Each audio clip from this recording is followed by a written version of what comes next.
agora dizer, e me cria também algum embaraço. A única coisa que vos posso dizer relativamente à minha área de trabalho é que, de facto, é uma área de paixão, e que é a sociologia das religiões, e que tenho tido a oportunidade de trabalhar com colegas e em temas que têm sido muito gratificantes. Mas antes disso, eu quero agradecer profundamente o convite que me foi endereçado. Quero saudar o Sr. Diretor, o Professor Paulo Machado, do Grupo de Estudos de Religião da Universidade Federal de... É esse? O diretor de centro. O diretor de centro, sim. Peço perdão. Quero também agradecer o convite à organização deste colóquio, começando pelo professor Carlos Eduardo Sela, que é à minha direita, e também ao doutorando Jorge Botelho Muniz, que desde o início entrou em contacto comigo, foi extremamente simpático e extremamente zeloso e competente na forma em como tratou da minha vinda aqui, e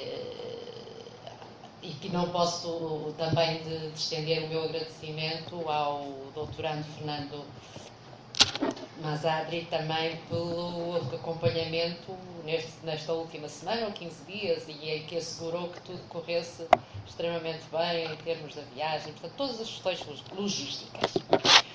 Ora bem, posto isto, eu tenho a responsabilidade, ou foi-me lançada a responsabilidade de falar duas coisas. Uma sobre a religião na Europa, outra sobre a religião em Portugal. Aquilo que eu vou tentar fazer é mais ou menos o 2 em 1. Vou tentar falar um pouco das duas coisas, procurando também ir ao encontro daquilo que me parece ser os propósitos deste colóquio e do interesse dos seus participantes. Efetivamente, quando nós falamos em secularização ou em laicidade, estejamos num registro mais weberiano ou mais durkheimiano, o que é que nos vem à ideia como, digamos, realidade empírica? É, de facto, o continente europeu. É na Europa que mais se tem assistido à perda da importância social da religião, em vários planos, macro, meso e micro-societais, ou seja, desde a nível das sociedades, quer no plano das atitudes e dos valores individuais. Ainda por cima, se pensarmos na secularização, a secularização foi tida e ainda é entendida por muitos sociólogos contemporâneos como um processo que é evolutivo e que vai acabar por atingir as restantes partes do mundo. Nesse sentido, talvez tem algum significado que aqui pensemos então sobre a Europa. Eu, pessoalmente, e como poderei expressar mais tarde, não corroboro de uma ideia de uma secularização que é evolutiva, unilinear e que todo o mundo vai caminhar para esse processo. E acho que os próprios sociólogos têm que aprender a ler bem todos os indicadores que temos sobre a religião e, diria mais, a própria espiritualidade. Bem, mas então vamos ao tema da Europa. O que é, em primeiro lugar, valia a pena perguntar o que é a Europa, mas eu acho que ninguém sabe, eu não sei responder, pelo menos, e dificilmente alguém sabe responder o que é verdadeiramente a Europa, mas o meu propósito é mais refletir sobre a religião na Europa, e ao fazer isso nós não podemos deixar de pensar na sua própria história. E confesso que, como suporte para fazer essa reflexão, para mim é fundamental o trabalho da socióloga britânica, da Grace Davy, e é muito em especial de um texto que ela tem publicado em 2006, designado, traduzindo para português, A Religião na Europa no século XXI, trajetória, os fatores a ter em linha de conta.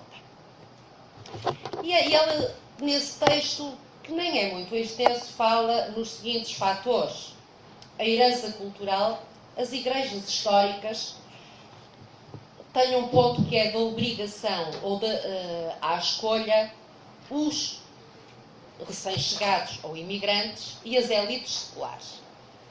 Terminando o texto com uma interrogação: será a Europa um caso de exceção a nível do mundo? Que é a excepcionalidade da Europa. Ora bem, eu irei falar um pouco, e procurando não vos maçar muito com isso, mas irei falar sobre cada um destes fatores, mas juntando um que, em parte, a Grace Davy não é uma autora da secularização, é crítica à própria teoria da secularização, mas eu acho que é fundamental pensarmos que, efetivamente, a secularização, o termo secularização, vale a pena entrar também nesta equação antes de falar nos outros fatores que fala a Grace Davy.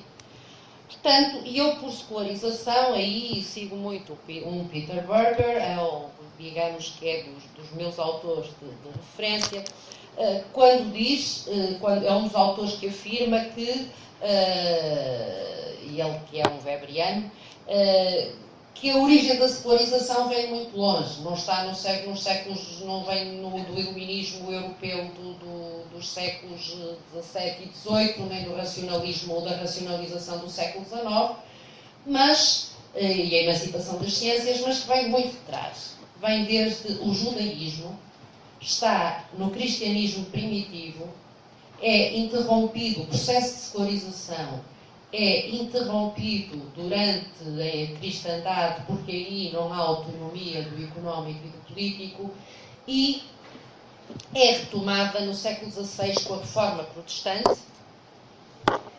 E, portanto, para mim, ao falar de secularização, e ao pensar na Europa, eu tenho que tomar em linha de conta isto, principalmente se pensarmos numa religião muito especial, que é o cristianismo, é o cristianismo que cria, que vai dar origem a uma cristandade, e efetivamente, depois da Reforma Protestante e a seguir com o Iluminismo, com a Revolução Industrial, com a Revolução Francesa no plano político, tudo isso serão fatores que irão contribuir para que haja aquilo que um autor alemão, o Thomas Luhmann, designou de diferenciação funcional. Ou seja, nós numa era em que religião, política, se pensarmos na Idade Média e numa Europa pré-reforma, a religião é que era um sistema totalizante. O direito não era completamente autónomo da religião, nem o político, nem o económico, o setor da saúde, a educação estava a cargo da Igreja Católica, a saúde também, quer dizer, tudo, a ciência era feita também nos mosteiros. Portanto, havia o poder político cruzava-se com o poder religioso. Havia uma indiferenciação que foi depois desaparecendo. Portanto, e essa diferenciação, e passou a haver uma diferenciação que deu origem. A religião deixou de ser um sistema único e totalizante, a religião passou a ser um sistema entre outros, tal como a economia autónoma, como a economia, o direito, a política, o trabalho, a arte, a saúde, a educação. Portanto, hoje vivemos num mundo onde os sistemas estão autonomizados. E, portanto, eu acho que é importante termos em linha de conta essa diferenciação funcional e também termos em linha de conta que quando falamos em secularização, o termo não é muito explorado e aqui o meu colega e outros que estão aqui presentes, os weberianos, sabem explicar ou falar melhor sobre isso, ou com outra propriedade que eu não tenho, mas o Max Weber não fala propriamente ou muitas vezes de secularização, mas está lá quando ele fala em racionalização, quando ele fala em desencantamento do mundo. E portanto, todos esses elementos que estão associados à secularização são também importantes ser levados aqui em linha de conta. Racionalização, desencantamento do mundo, diferenciação, industrialização, urbanização, declínio da prática religiosa, declínio da crença religiosa, privatização da crença, etc. Isto tem sido, portanto, foram entendidos durante muitos anos os fatores que, conjugados ou não, iriam levar à secularização das sociedades. Ou seja, traduzindo em termos muito simples, à perda da importância social da religião. No fundo, dizendo numa palavra, a secularização é a perda da importância social da religião. Essa secularização é um elemento que, sem dúvida, explica o estado da religião hoje na Europa. Mas, voltando às questões da Grace Davy, a Grace Davy diz também que, para percebermos a religião da Europa, temos que ter em conta a herança cultural. E uma das heranças culturais é a herança judaico-cristã. O monoteísmo judaico-cristão é um dos fatores explicativos da religião na Europa hoje. A filosofia grega, e aí tendo em conta a lógica e a razão, é outra das heranças culturais da Europa. A organização romana é outra, primeiro do Império Romano e depois da própria Igreja Católica Romana. Aliás, a Igreja Católica reflete heranças também, mesmo do ponto de vista territorial, do próprio Império Romano.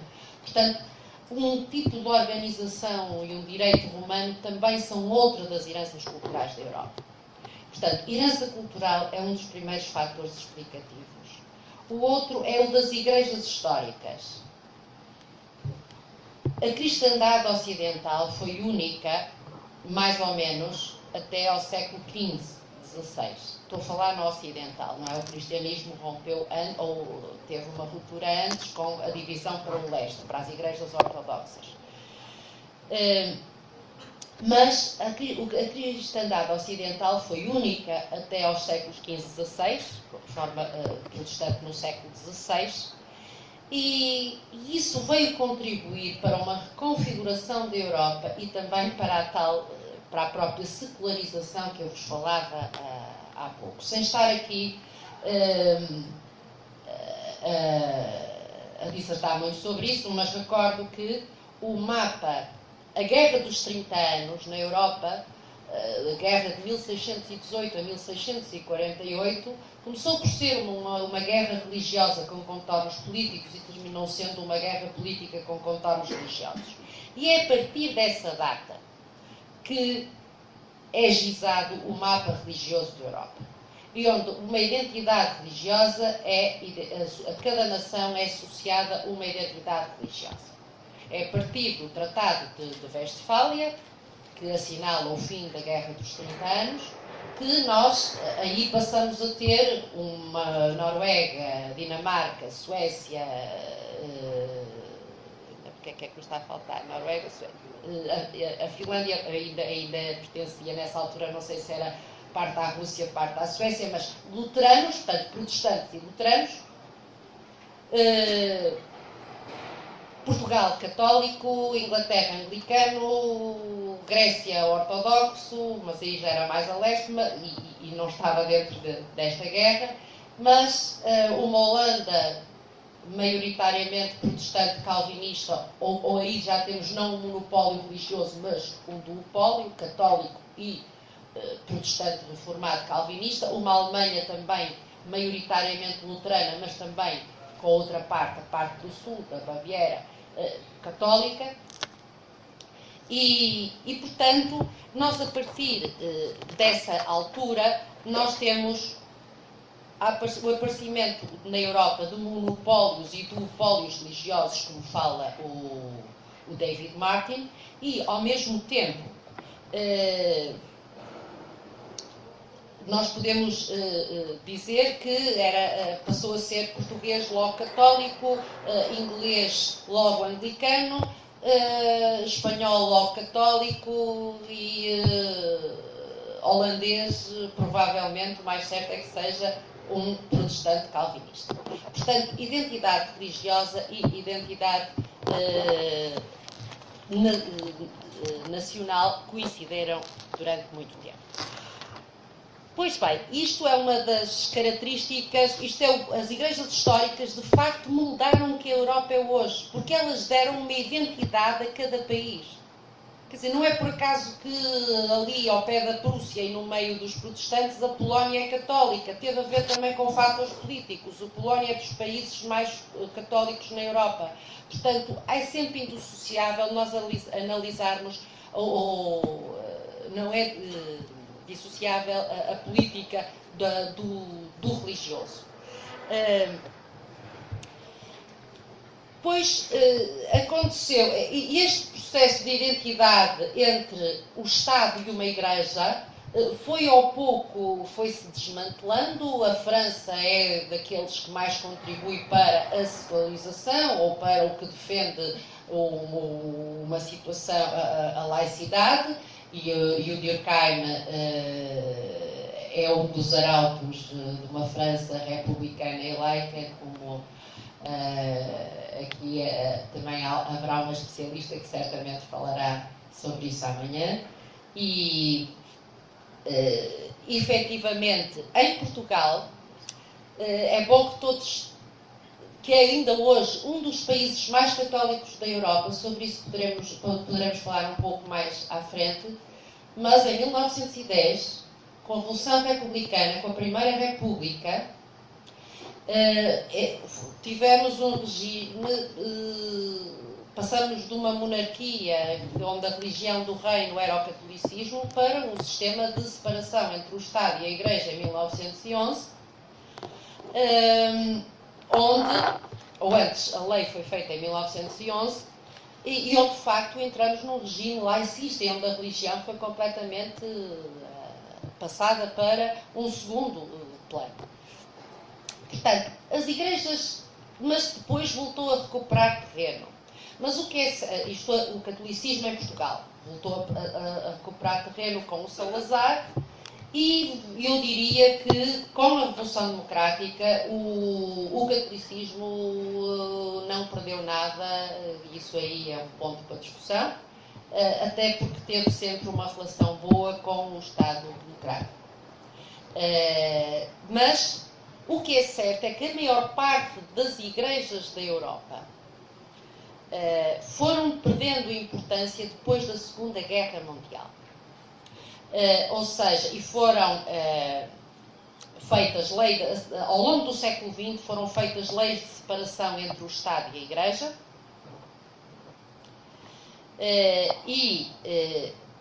e a desfiliação das igrejas, a saída das igrejas, o aumento como é que eu ia dizer, ou a diminuição das pessoas com vínculo religioso começou principalmente a partir dos anos 50 e 60 na Europa, nos países mais do que outros. Os que sofreram mais com a secularização foram os países nórdicos. Curiosamente, isto é uma questão que eu deixo no ar, é onde a separação entre o Estado e a Igreja se deu mais tarde. Na Suécia, a separação entre o Estado e a Igreja Luterana deu-se em 2000, se não estou errada, ou 2002. Na Noruega, a separação entre o Estado e a Igreja Luterana deu-se em 2010. Curiosamente, em países como Portugal, onde a separação entre o Estado e a Igreja se deu em 1910, porque o Salazar não acabou com a separação entre o Estado e a Igreja, o catolicismo é extremamente forte e a religião é mais forte do que noutros países da Europa. Outra transformação que a Grace Davy refere, eu volta e meia retomo de facto a proposta analítica dela, é o fim da religião de paróquia. Um dos fatores que explica a perda da importância da religião. Digamos que a base, penso também no Brasil, será muito assim, portanto, a comunidade, a igreja de paróquia que simboliza uma comunidade territorial. À medida que nós avançamos para um contexto cada vez mais de globalização e as próprias comunidades locais perdem importância, também a pessoa para ir à missa até pode, isto num contexto católico e pensando em Portugal, já não vai ouvir, não vai à sua própria paróquia onde mora, mesmo que mora ao lado da igreja, mas não gosta de ouvir aquele padre, então pega no carro e prefere ir a outra freguesia, a outro local para ouvir o padre. Portanto, de facto, isto significa que aquela questão da paróquia tem vindo a perder a importância. E sobre isto até a Grace Davy, pensando na Inglaterra também, ela diz, e isso aplica-se também ao mundo católico, e ao protestantismo histórico, principalmente. Eu excluo aqui os evangélicos, um protestantismo evangélico e mais carismático, mas a ideia é que há um núcleo, é importante que haja um núcleo de pessoas, e para os europeus ainda hoje é importante que haja um núcleo de pessoas que vá à igreja, que vá à missa ou que vá ao culto e que vá lá, e é importante que a igreja esteja lá. Para quê? Porque se eu precisar de batizar alguém, ou de casar, ou de fazer um funeral, eu posso lá ir. E indo até mais longe neste raciocínio, a igreja de paróquia é aquela onde há um grupo de pessoas que vai rezar por nós e até acredita por nós. Eu tenho um colega na universidade que é protestante, de uma denominação protestante, ele é britânico, mas há muitos anos, já vai há 20, quase 30 anos, ele casou com uma portuguesa, também professora lá na faculdade católica, mas ele teve um casamento daqueles ecuménicos. Mas recentemente eu estava a conversar com ele e pela primeira vez conversamos sobre religião. Ele disse-me que a mãe, ele estava muito chateado por causa da forma como... Porque a mãe, que era luterana, mas se tinha tornado metodista e vivia em Inglaterra, faleceu, tinha falecido há um ano ou dois, já com muita idade, e ele chegou à Inglaterra e ficou muito chateado porque a igreja onde ele gostava de fazer o funeral para a mãe já tinha fechado, tinha sido vendida para outros fins. Portanto, isto é a mentalidade da pessoa da religião de paróquia. Quer dizer, é bom que alguém, eu não me apetece ir, não estou nem aí, mas é bom que continue e que haja quem vá lá. Porque quando eu precisar, haja aquilo, assim como ficam muitos iludidos, quando chegam lá, passado 20 anos, hoje quero ir. Faz 20 anos que eu me casei, então vou lá. Que horror, já não cantam os hinos que eu cantava. Só baterias. Portanto, e isto, a Europa seguiu. Há uma Europa que manteve a identidade. Por exemplo, nós vemos que na Suécia é muito mais elevado o número daqueles que ainda hoje se declaram como luteranos do que do número daqueles que se declaram como do que daqueles que declaram acreditar em Deus. É que a Europa é isto. E por isso é que essa autora de que eu falei, portanto, a Grace Davy, o primeiro livro dela ficou conhecida pelo Believe Without Belonging, que é acreditar sem pertencer. Mas na Europa nós temos as duas coisas. Temos o acreditar sem pertencer, mas temos também o pertencer sem acreditar. O mesmo acontece, e isso acontece principalmente, curiosamente, é outro assunto para discussão, nos países de tradição protestante. Digamos que tornou-se muito também a ideia de um serviço público. Eu não quero contar muitas histórias e também já não tenho muita noção há quanto tempo comecei, quanto tempo disponho. Mas esta ideia também de serviço público, que está associada a uma religião de paróquia, eu acho que está em vias de extinção. Concordo com a Grace Davy quando diz que este tipo está a reconfigurar-se, é natural que ainda sobreviva. Portanto, aqui não é o fim da religião que está em questão. O que está em questão é o fim de um determinado modelo de religião. E que aí eu penso, e vocês certamente, e estão aqui grandes especialistas que eu estou a ter a honra de conhecer pessoalmente, que se conhecem bem o que é o catolicismo brasileiro, o que é o protestantismo brasileiro histórico, e que poderão comparar com aquilo que eu estou a dizer sobre a Europa, se isto se aplica ou não. Por exemplo, a propósito a Europa teve muito uma ideia, uma religião de serviço público. Outra história muito caricata para que ilustre isso é um padre, eu sou da cidade do Porto, portanto pertenço à Universidade do Porto, em Portugal, e há um padre no Porto, de quem eu sou amiga, e que ele me dizia assim, que no outro dia ele dirigia uma paróquia muito grande lá no Porto, e chegou lá um casal com um bebê para batizar, e vieram os padrinhos também. E o padrinho era assim de um bairro social, daqueles bairros sociais bem duros, na periferia da cidade, e o padrinho chegou lá e virou-se para o padre e disse assim, portanto, isto é português de Portugal, mas espero que entendam a forma. Disse, bem, não, ouça lá, que isto não é forma educada de falar, mas ouça lá, em vez de dizer boa tarde, não, ouça lá, eu venho aqui para batizar a criança, ouviu? Olha, eu não sou batizado, mas você vai batizar mesmo, até porque eu pago os impostos.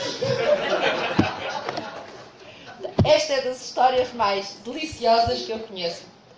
Quer dizer, um homem que não queria nada, pessoas que não tinham nada a ver com a igreja, mas essa concepção de igreja de serviço público. Obviamente que a prazo isto não se aguenta, porque provavelmente os filhos dessas pessoas já nem sequer vão querer recorrer à igreja para batizar.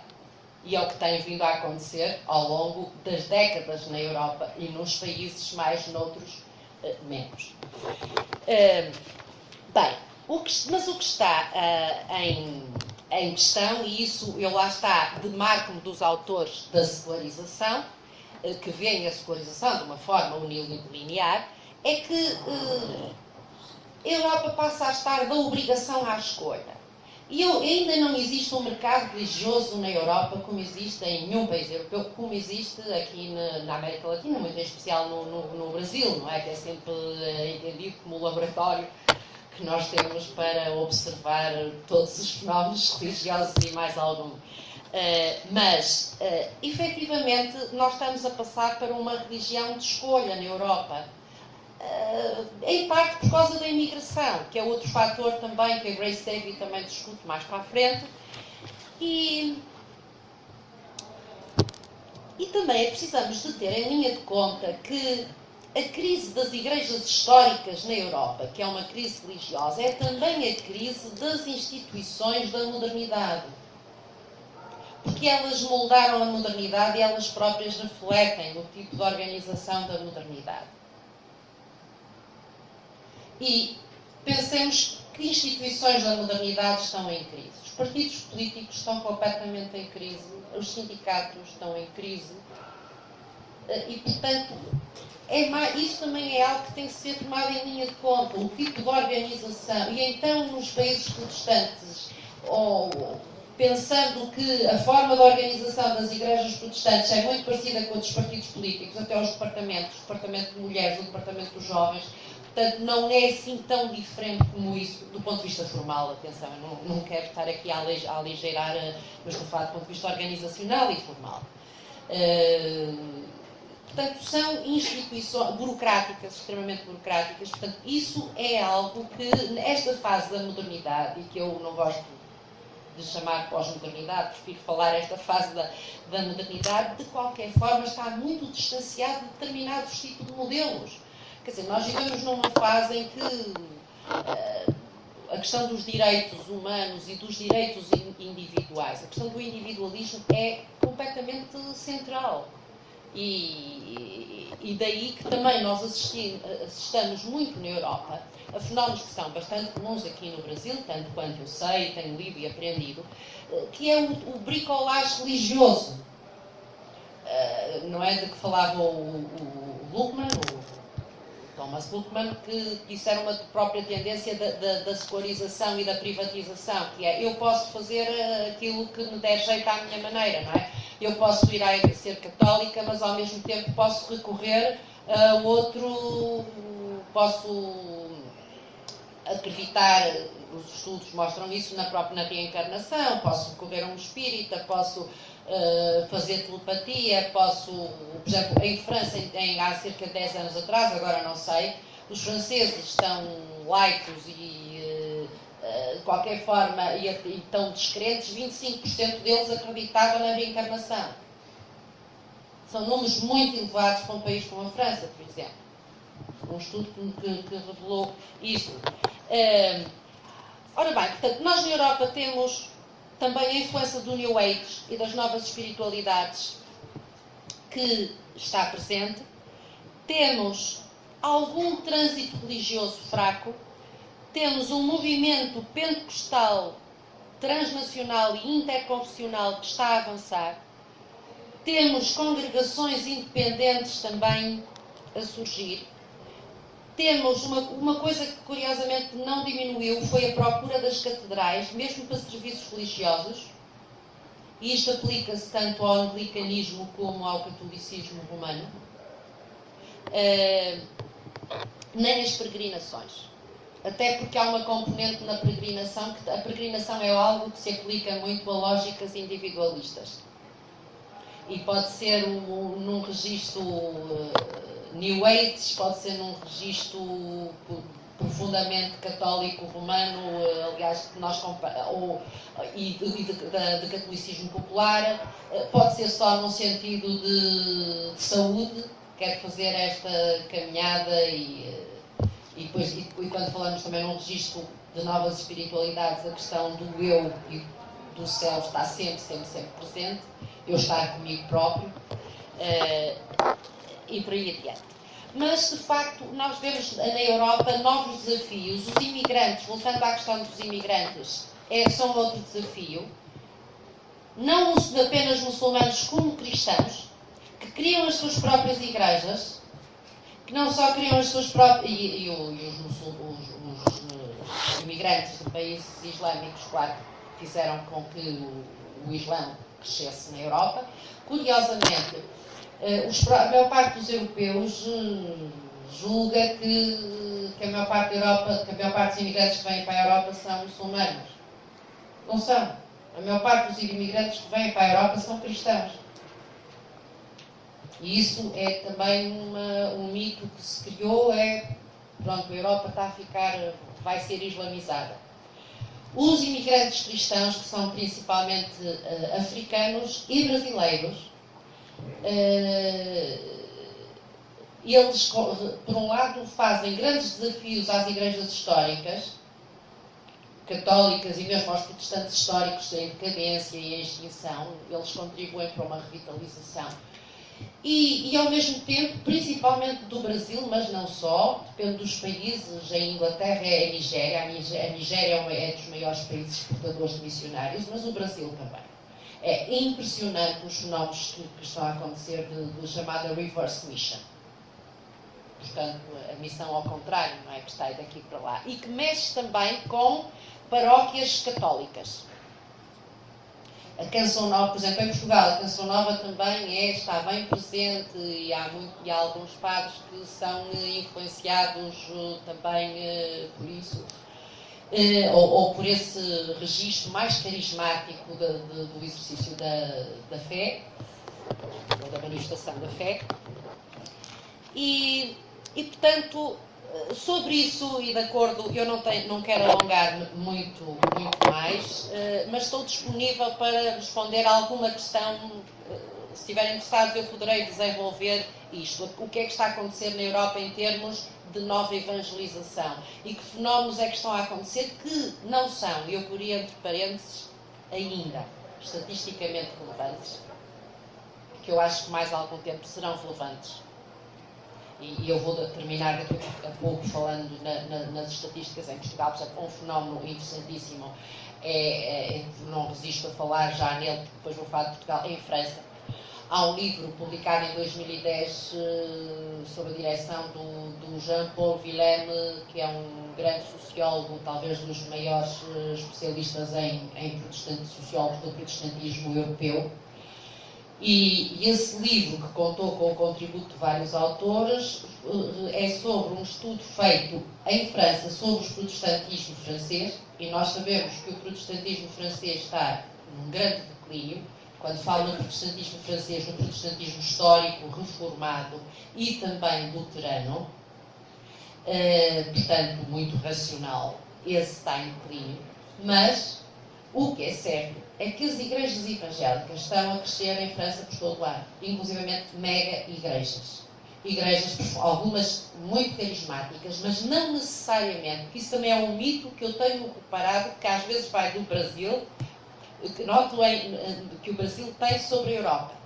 Porque o que está, a influência de brasileiros na Europa, e não é apenas, e o crescimento das igrejas, não são só igrejas neopentecostais e pentecostais que estão a crescer. Maioritariamente, sim, muito carismáticas. Mas, por exemplo, há igrejas históricas que estão a ser abanadas, com muita resistência, mas estão a ser abanadas, pela ida de missionários, nomeadamente daqui, do Brasil. Eu chamo protestantes históricos, já, sei lá, aqui eu sei que há uma designação diferente, que é protestantes de missão. Como é que... a distinção que fazem entre... Eu falo em protestantes históricos e evangélicos, ponho nos evangélicos os clássicos, os batistas e depois também, portanto, aqueles que estão na Aliança Evangélica e os outros que estão no Conselho Mundial de Igrejas. Digamos que, falando, é mais ou menos assim. Tudo bem. Que eles usam mais todo o conjunto como evangélico, distingue os protestantes históricos dos pentecostais. Mas... Sim. Mas o que é curioso é que em França, que eu estava a falar em França, onde há igrejas a serem plantadas semanalmente, agora os protestantes históricos já consideram os evangélicos pentecostais como protestantes. Até agora não consideravam. Porquê?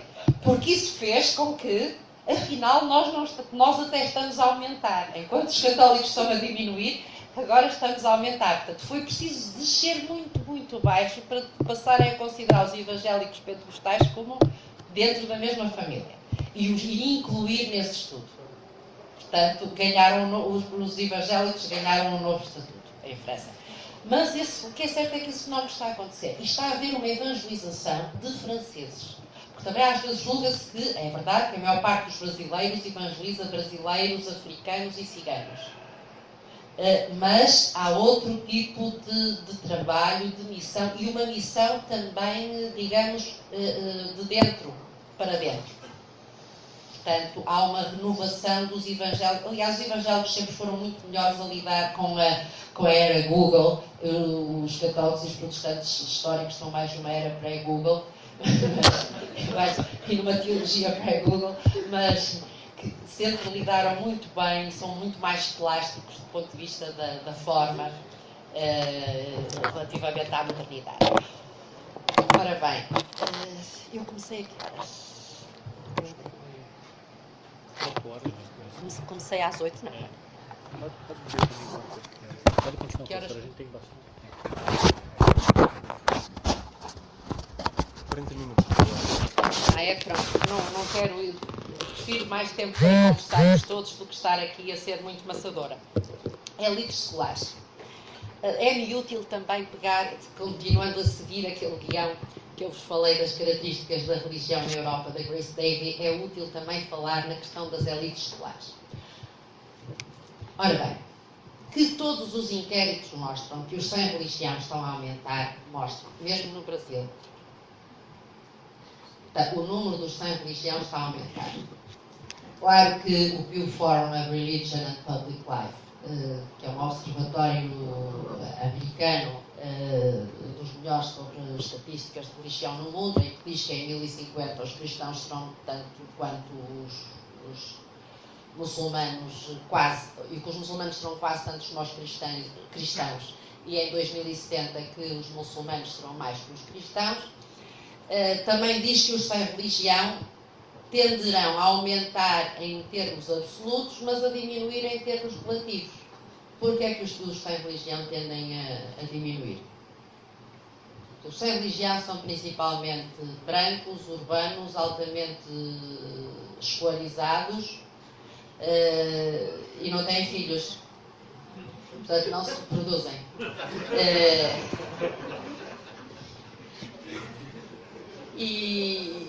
O que não quer dizer que também quer dizer, também não é correto dizer que é perigoso aquilo que eu disse. Não, é perigoso, embora seja um dado sociológico, não é? São elementos sociológicos, mas não quer dizer que as pessoas, que não haja académicos e que também possa crescer esse número. Há fenómenos dessa natureza. Uma igreja em Nova Iorque que é feita com os improváveis e que neste momento já são 5 mil pessoas, que nova-iorquinos que vivem, que trabalham, uns são yuppies, outros trabalham ligados à arte, são jovens. A igreja tem uma média de 33 anos de idade. As pessoas vivem sozinhos, altamente escolarizados, classe social média alta, etc. Esses indicadores sociológicos, e no entanto, e não pentecostais. Portanto, é um fenómeno que também é muito interessante, que nós podemos, e que está a entrar na Europa. E eu só deixo, é mais uma ponta que fica aqui, se alguém se interessar, que vem de um neocalvinismo, mas um neocalvinismo muito light e muito interessante, pela forma como está a interagir e a discutir com as elites seculares, que é este ponto que eu quero referir. Portanto, é verdade que os sem religião estão a aumentar. Do meu ponto de vista, se olharmos sociologicamente para os sem religião, o problema é que os modelos tradicionais de atingir os sem religião, e principalmente no cristianismo, ou de atingir as pessoas principalmente no cristianismo, não são aqueles que se aplicam a estes grupos sociológicos. O que não quer dizer que não sejam atingíveis, porque acabei de vos referir um exemplo, aquele em Nova Iorque, por exemplo, e que não é só em Nova Iorque, que neste momento a aposta é precisamente nas grandes cidades do mundo e nas elites culturais do mundo. Portanto, isso também acontece, mas isso é um assunto que poderá ficar para depois, se assim o entenderem. Agora, é verdade que na Europa, e isto para quem estuda os laicismos, as elites seculares estão a ter um papel extremamente importante, estão a controlar os meios de comunicação. E eu questiono se existe até que ponto é que não existe um déficit democrático quando nós defendemos a laicidade do Estado. Isto eu sei que é muito provocatório o que estou a dizer, mas pronto, eu vou dar casos concretos que acontecem na Europa. Não estou aqui a defender nenhum ponto de vista, estou a lançar questões de casos concretos a este propósito. Por exemplo, uma hospedeira da British Airways que foi despedida porque se recusou a tirar, ou porque levou um crucifixo, usava um crucifixo. Uma senhora, uma enfermeira em Inglaterra, que no hospital, ou um doente que estava quase a morrer, que chegou ao pé dele e disse: confia em Deus, eu vou orar por si. E o doente estava em fase terminal, mas disse à família que a enfermeira lhe tinha dito aquilo. A família do doente pôs, e o próprio doente ainda mal, mas conseguiu pôr a enfermeira em tribunal. E a enfermeira foi despedida por lavagem ao cérebro. Portanto, estes fenómenos estão a acontecer na Europa e são recorrentes. Um pastor na Suécia, portanto, a questão das igrejas, porque é que as igrejas na Suécia ou nos países nórdicos, que são os países democráticos, sobreviveram durante tanto tempo a relação entre o Estado e a igreja? Porque os pastores eram pagos pelo Estado e eram funcionários públicos, no fundo. Portanto, aquela ideia que o outro tinha em Portugal, ele lá sabia. Mas, e os pastores da Igreja Luterana, isto é, muitas quer dizer, é uma religião que perde qualquer tipo de transcendência. Isto nos países nórdicos, não vou generalizar, mas aconteceu muito. Por outro lado, a Igreja sempre esteve ao serviço de uma agenda política. Aí, no caso dos países protestantes, é o Estado que domina a Igreja, não é a Igreja que vai ter influência sobre o Estado. Eu dou exemplos muito concretos. Digamos que eu estive há 4 anos, começando de outra forma. A partir do momento que as mulheres conseguem mais direitos na sociedade, automaticamente a Igreja é obrigada a refletir isso. Portanto, a questão da ordenação das mulheres, etc. O mesmo com o direito dos homossexuais. Eu, quando estive há 4 anos na Suécia, o bispo, ou a bispo de Estocolmo, era uma mulher, não sei se ainda é, mas era uma mulher divorciada com 2 filhas que tinha voltado a casar com outra mulher. E era, digamos, se o rei da Suécia quisesse ir ao serviço religioso, teria como bispo a fazer a celebração uma mulher lésbica, divorciada e lésbica. O que é que eu não estou aqui a fazer juízos de valor, só estou aqui a tentar explicar o seguinte, que a Igreja, nos países nórdicos, a Igreja seguiu sempre uma agenda política. Foi uma relação pacífica, mas ao mesmo tempo descaracterizou-se. A Igreja de Estado, certo? E deixou de ter uma intervenção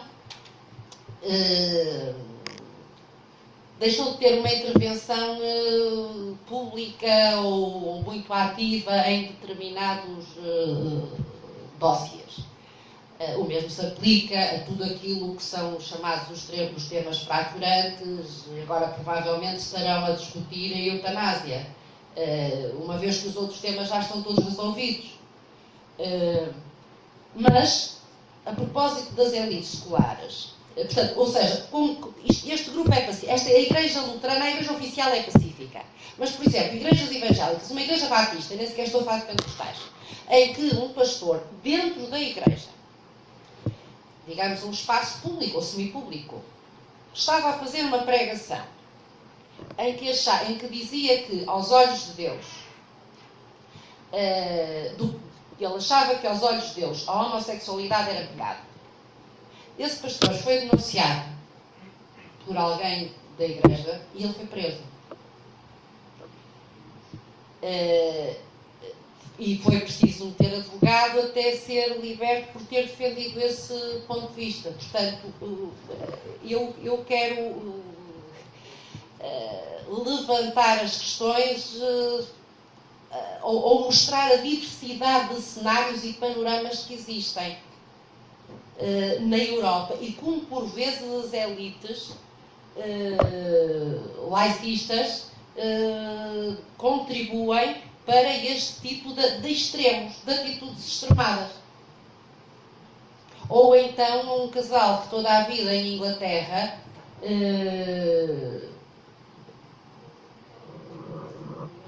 tomou conta de crianças e como é que se chamam aqueles lá? Teve uma casa, lar de acolhimento, não é? De crianças. E depois teve que responder a um inquérito. Sobre até que ponto concordava com isto ou com aquilo, mas isto ao fim de muitos anos. E uma das perguntas era se concordavam com a adoção por casais gays, homossexuais. E eles disseram que, segundo os seus princípios religiosos, não concordavam com isso. E perderam o trabalho. Quer dizer, as crianças deixaram de poder tomar conta de crianças. Ora bem, aqui o que não está em causa quer dizer, o que estaria em causa era a sua competência. Não sei se me estou a fazer se me estou a exprimir bem, e atenção, eu não quero de forma alguma estar aqui a parecer muito. Acho que, quer dizer, se há grupo que foi socialmente excluído e sofreu de toda a forma, foram os homossexuais, historicamente, e felizmente o estigma está a desaparecer, não é de maneira nenhuma, não estou aqui com discursos pró-homofóbicos, mas mais a minha questão, porque é essa área em que eu trabalho, é também a liberdade religiosa. E onde eu quero chegar, e ao falar-vos da Europa, é que se está a cair noutro tipo de extremismo a todos os níveis. E que a religião é aquele setor na Europa que serve de chacota. Para multiplicar para pegar noutros exemplos, eu pego, por exemplo, na questão do Je suis Charlie, os atentados ao Charlie Hebdo, que de maneira nenhuma se justifica aquilo que aconteceu. Mas o que é a liberdade da expressão? A liberdade da expressão justifica tudo. Quer dizer, não justifica os atentados. Claro que não há qualquer justificação. Agora, se calhar, quem se sente ferido com as críticas que foram feitas à sua fé religiosa, devia ter ido para o tribunal. Porque o que eu acho que as elites seculares não têm consciência é de que, para um muçulmano, ao ofender Maomé, assim como para um católico romano, ofender a Virgem Portuguesa, a Virgem de Fátima, ou Cristo, ou seja o que for, é a mesma coisa que fazer um desenho pornográfico ou umas fotografias de montagem pornográfica com a mãe ou com o pai. E isso ninguém faz porque sabe que é condenado em tribunal. Mas com a religião pode-se usar. Eu sou amiga de um comentador político que uma vez me disse: sabias que uns evangélicos me enviaram umas cartas a ameaçar-me? Eu disse: sim, porquê? Porque eu, a propósito de não sei o quê, disse: isso parece com esses... Começou, não sei qual foi a frase, mas começou a gozar com esses, num programa de grande audição, com esses pastores evangélicos pentecostais que andam para aí. Não sei o que, até parece esses pastores evangélicos pentecostais que andam para aí. Ao que alguém lhe escreveu a ameaçá-lo, mas pronto, aí o que ele lhe disse é: tenha cuidado porque, senhor professor, porque não lhe passa pela cabeça o que pode ser a ira de Deus. E, claro que toda a gente sabe que não passará neste caso por uma explosão, não é? Mas de qualquer forma, eu o que lhe disse foi: pois é, mas olha, tu não fazes piada com negro, não fazes piada, não podes fazer piada com negro, não podes fazer piada com homossexual, não podes fazer piada com muçulmano. Portanto, o que é que te chega? O que é que te sobra? Só te sobra o evangélico, não é? Que ainda por cima estás a pensar na classe social baixa, não escolarizado, e portanto é aquele a quem tu podes bater. Ainda por cima um político de esquerda, e às vezes os políticos de esquerda não pensam nisso. E, portanto, o que eu quero chamar a atenção é que às vezes a conquista de certas liberdades está a pôr em causa outras liberdades, e que é a liberdade religiosa. E que nós, como sociólogos e aqueles que trabalham em religião, sabem que para o crente, Deus, Cristo, Maomé, Buda não são uma fantasia. São algo de real e que merecem muito respeito, e que a pessoa tem, de facto, convicções fortes acerca da sua crença. Claro que tem que haver limites, e tem que haver limites para muita coisa, mas eu acho que nós não temos direito a brincar com tudo, porque se os jornalistas do Charlie Hebdo, eu sei que me estou a arriscar muito ao falar assim, mas se os jornalistas do Charlie Hebdo tivessem um jornal a gozar, a brincar com homossexuais, ninguém iria perdoar uma coisa dessas e iria fechar. Eu acho que também não há, e muito bem. Ou a gozar com negros. Portanto, eu acho também não há o direito, quer dizer, eu acho que há alguns limites na forma como se brinca também com a religião. E porque as pessoas se sentem ofendidas. Bem, isto tudo não é o grande tema da minha intervenção, mas mas sobre as elites escolares nós temos que pensar. Ainda sobre as elites escolares eu queria falar de outra questão. E de como as coisas estão. Portanto, efetivamente concretizou-se uma espécie de privatização da religião na Europa. E quem mais contribuiu para isso foram as próprias igrejas. As próprias igrejas também contribuíram para esse discurso de que o que é preciso é amar ao próximo, que futebol, política e religião não se discute, porque senão só fazemos inimigos. E, portanto, a religião saiu, de certo modo, da esfera pública. Quem veio trazer a religião para a Europa, para a esfera pública? Uma das pessoas foi, precisamente, ou um dos grupos foram os muçulmanos, porque não têm uma vivência religiosa da fé tão envergonhada como os cristãos. E, claro que também o João Paulo II foi um Papa, mas aí mais a um nível macro-societal, que trouxe também a religião para a esfera pública. Mas, agora, e sobre a privatização da religião. Portanto, eu noto que as pessoas são muito, que há na Europa um certo desconforto. Aliás, até estudantes brasileiros que eu tenho tido, às vezes fazem queixa disso. Eu ainda agora viajava com uma estudante brasileira, que vim agora para cá, exatamente de Madrid para São Paulo, em que ela me dizia assim: a religião na Europa está difícil.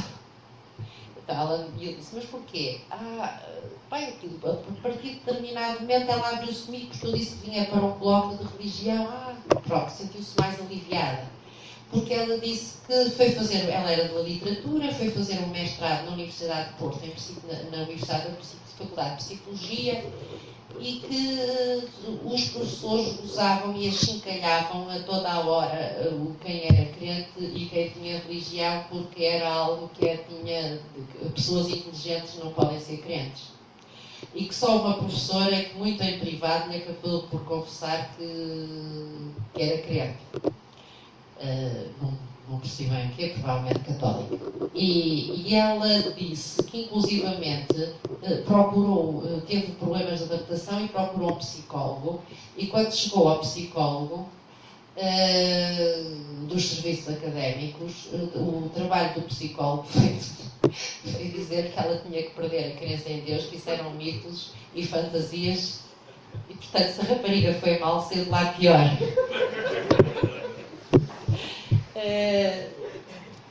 Mas eu tenho várias alunas catequistas, por exemplo, que vêm do interior estudar Sociologia. Eu sei que as meninas são isso, mas têm vergonha de o dizer. E eu dou aulas de Sociologia das religiões, e há alguns, quer dizer, muito menos o Testemunha de Jeová ou Adventista, aí eles dizem sempre, eu tenho família que é. É sempre são raros os casos, muito raros, em que eles são capazes de dizer o que é que são. E mesmo na minha disciplina, porque aí eu ponho mais ou menos as pessoas à vontade sobre isso, da mesma forma que o descrente, mas esse sente-se mais à vontade para o afirmar, e até há sempre debates que são sempre fascinantes. Eu procuro sempre fomentar até os debates entre eles e procurando haver posições diferentes, mas é mesmo muito complicado. Mas, por exemplo, se há em horários nobres, na televisão portuguesa e noutras televisões, programas, por exemplo, em que são convidados médiums e que comunicam com o além. E aí ninguém vê como religião. Se fosse, mesmo o católico que está, aí já era considerado religião, não é? E, no entanto, existe uma concordata entre o Estado português e o Vaticano. Mas neste caso já é tolerável e não passa pela cabeça de ninguém, aí nem pelas elites escolares, os grandes comentadores, estarem a criticar uma coisa dessas. Ora bem, mesmo mesmo para terminar, indo para Portugal, uma nota que também poderá ser depois mais desenvolvida. Eu acho que há uma boa... Em Portugal, nós, depois do 25 de Abril, da Revolução Democrática, estabeleceu-se uma boa relação entre o Estado e a Igreja Católica e o Estado e a religião. Eu penso que, em parte, isso tem a ver com o próprio... a Comissão... a Conferência Episcopal e os bispos que fazem parte da Conferência Episcopal.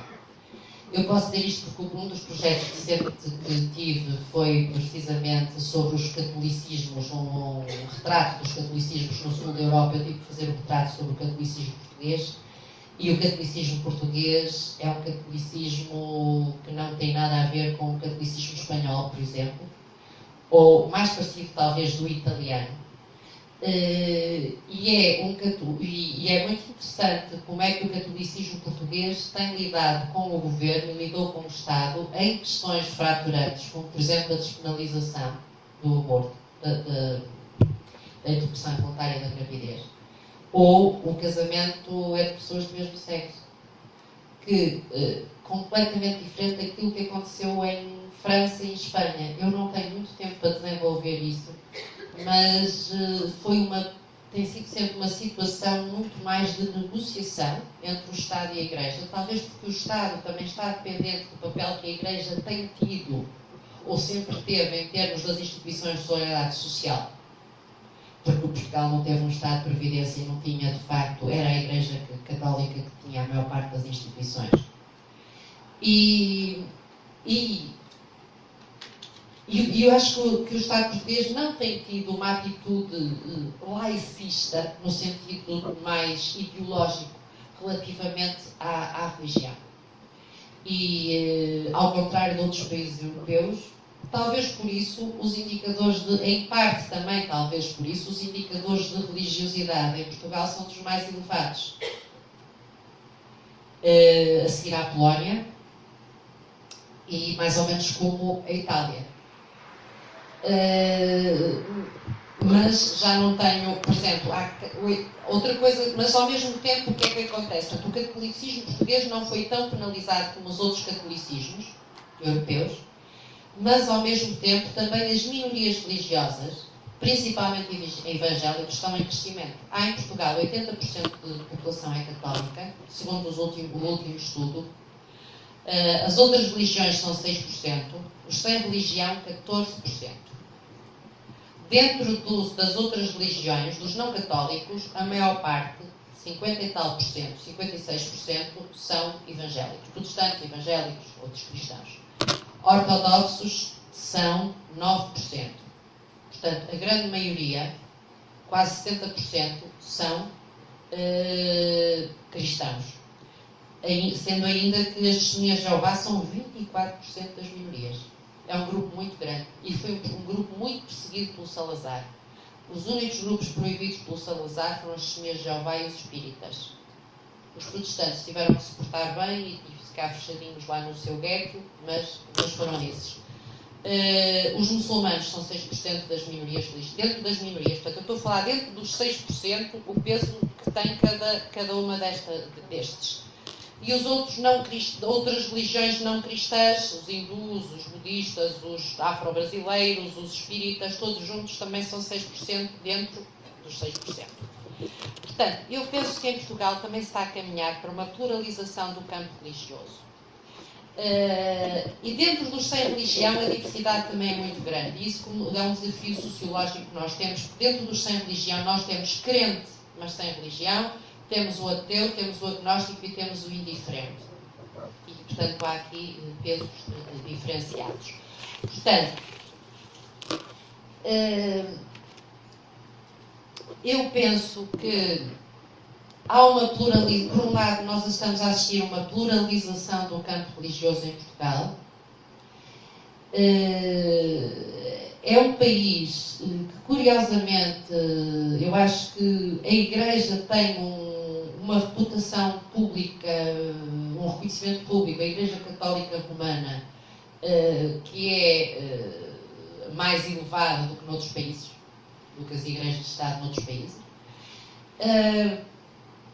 Acho também que os evangélicos estão a ser vistos com outros olhos. O grupo mais estigmatizado continua a ser as testemunhas de Jeová. Graças à imigração também há muitos ortodoxos de leste, também é já um número razoável. Deixem-me só dar uma última nota. Mas apesar disso, não quer dizer que, de facto, o catolicismo seja uma matriz cultural portuguesa, é a matriz cultural dos portugueses extremamente forte, extremamente bem implantada.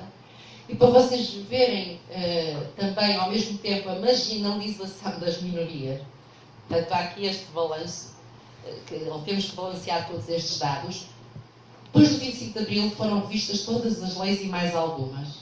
A primeira foi a liberdade de expressão. A lei da liberdade religiosa, até 2001, 25 de Abril foi em 1974. Até 2001, que a lei da liberdade religiosa foi uma lei salazarista. Ou não era salazarista, mas de Estado Novo, que era de 1972. Portanto, ninguém queria pegar na religião. E porquê? Porque também não se tinha ainda mexido na concordata entre Portugal e a Santa Sé. Portanto, depois do 25 de Abril, o Estado não quis entrar em conflito com a Igreja, tal como fez na Primeira República em 1910. Porque percebeu que se ia a perder. E acho que aí não hostilizar, nem no Partido Comunista hostilizou propriamente a religião. Os padres sim, mas não propriamente a religião. Portanto, pode aparecer aqui algumas... posso estar a mencionar algumas coisas que soem muito a paradoxo ou a contradição, mas de facto a realidade é extremamente rica e quando nós queremos categorizá-la, não é, tipificá-la, e os sociólogos têm sempre essa preocupação, e bem, do meu ponto de vista, mas é muito difícil. E portanto, pronto, mas neste momento, e mesmo para finalizar, Portugal tem uma concordata, nova concordata com a Santa Sé desde 2004,